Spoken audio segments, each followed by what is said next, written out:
20%. Sasa tuko na pesa ya serikali.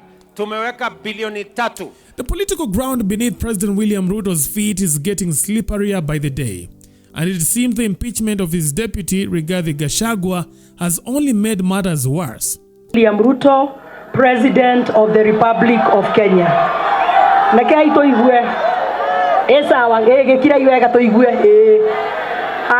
From His Excellency William Ruto, President of the Republic and Commander-in-Chief.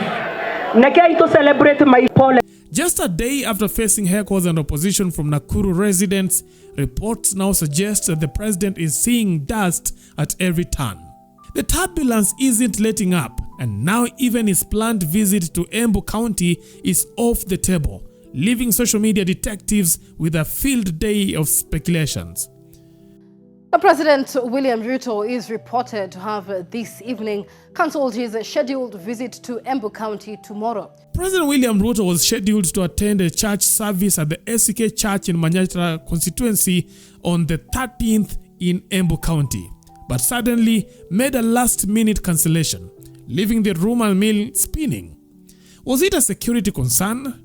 The whispers on the digital streets is that the mountain isn't exactly welcoming him with open arms after the impeachment of their own son, Gachagua. One self-proclaimed Twitter sleuth, known as Maverick Aoko, and of course you know her as the most controversial blog on Twitter, went straight on Twitter and revealed the news to Kenyans, saying Ruto has cancelled his church service in Embu tomorrow because the mountain is hot. Indeed, it appears the heat is on. Kiti ya deputy president yenye inatuma isemekane ati kuna ukabila. Hata hatuitaki Mount Kenya. Hao wote walisema ati Rigathi alikuwa na ukabila juu ya hiyo kiti, washukue hiyo kiti. Na kiongozi wao huyo mwenye anawapea pesa, ati wakuje wapeleke Gachagua nyumbani, awapee pesa wamtafutie mwenye si mkabila. Are the residents of Central Region still reeling from the loss of their native deputy president have been anything but quiet. Among the most vocal critics of Gachagua's impeachment is Manyata MP Gitonga Mukunji, who seems to be rattled enough to treat this as a wake-up call. In fact, he's ready to shake up the system with a motion that would require a national referendum before any future impeachments of presidents or their deputies. Na leo bila mswada bunge nitapeleka mswada bunge ya kubadilisha sheria ya impeachment. Lazima tubadilishe sheria ya impeachment. Ikue wakati mtu anafaa kuwa impeached inakuwa kama referendum. Wananchi waongee, sisi viongozi hapa. We have to change the impeachment process of even governance. Tumeona mateso Kawira Mwangaza amepitia mengi. Na ile kitu amefanya nini kukosana na wadosi kidogo. We cannot be making sure wananchi wapate nafasi ya kazi kwa sababu wewe na kiongozi fulani mkosana. Wacha watu wafanye kazi yao, wananchi wapate mali. Si ni kweli? Kwa hivyo mimi mtanisupport nipeleke hiyo motion tu. Now, if the MP is this fired up, one can only imagine the emotions simmering among Manyata's residents. Will they really have rolled out the red carpet for Ruto, knowing very well his allies played a part in Gachagua's downfall? Supposing that you get elected in August, and somewhere down the road, 2 years, 3 years, you have a problem with your deputy, Bwana Rigathi Gachagua, for whatever reason, and you disagree completely, almost in the same manner that has happened right now, whichever direction it comes from, what are you going to do? I want to tell you, Joe, that what you have said will never happen. It will not happen. It doesn't just depend on yourself. I want to tell you that I will not allow, for example, my running mate or my deputy president to be humiliated by junior staff. I would not want a situation where clear responsibility. In fact, I have said it as much, and I have committed myself in writing that there are responsibilities my deputy will carry.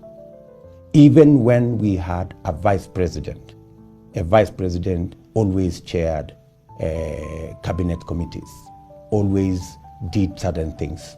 And I want to promise you that my deputy president will be a very busy person.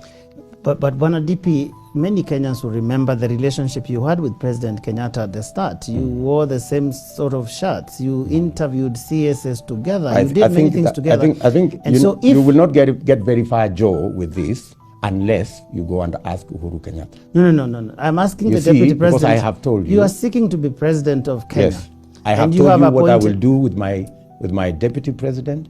I have put it in writing that the first assignment if he goes rogue, what would you do? Because you can't control what he will do. The first assignment, if my deputy president goes rogue, there is the law. If he, for example, abuses his office, there is the law. The law will take its course. If he runs, if he does things that are unconstitutional, there is a way a deputy president is dealt with by the law. But I want to promise you that I will do everything possible to make sure the deputy president's office, which is a constitutional office, is a functional office that serves the people of Kenya. And here is the kicker. President William Ruto has been remarkably tight-lipped on the whole matter. Despite promising earlier that he wouldn't stand by and let his deputy president be humiliated, not a word of support was heard during his first public appearance after Gachagua's impeachment. At the Episcopal installation ceremony at the Ulinzi Sports Complex, where Kenyans hoped for a show of solidarity with the deputy president, President William Ruto stayed as silent as a church mouse during the public meeting. In fact, he addressed other issues apart from the impeachment of his deputy president.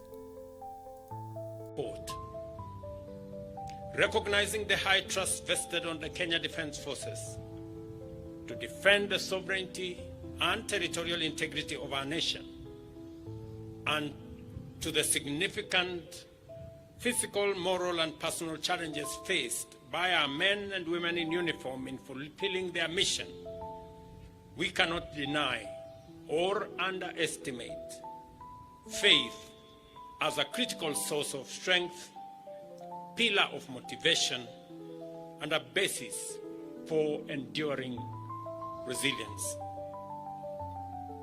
Our presence at Bishop Nganga's installation underscores our commitment to support